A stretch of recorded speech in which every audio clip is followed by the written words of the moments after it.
scale playing is exotic for rock guitar, then 6-string scale playing with this kind of speed, accuracy, and aggressive attack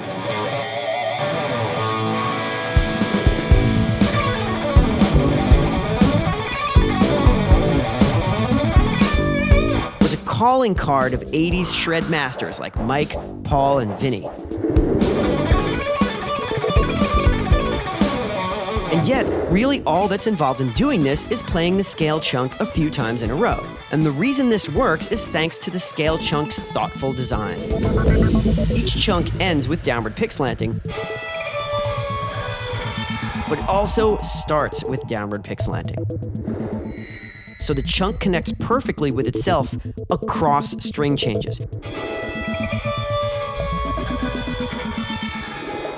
And that's the key. The string switching movements are already baked in, so you don't need to worry about how the pick is going to get from the last note of the pattern, which is down here, back up to the first note of the pattern, which is up here.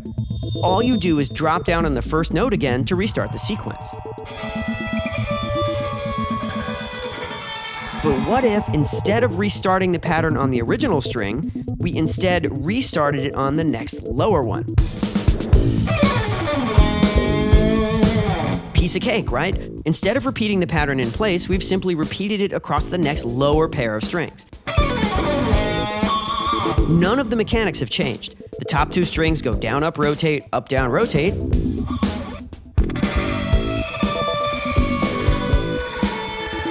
And so does the next pair. In fact, once you manage the transition to the middle pair of strings, that's it. The rest of the pattern plays out exactly the same way it did on the top pair.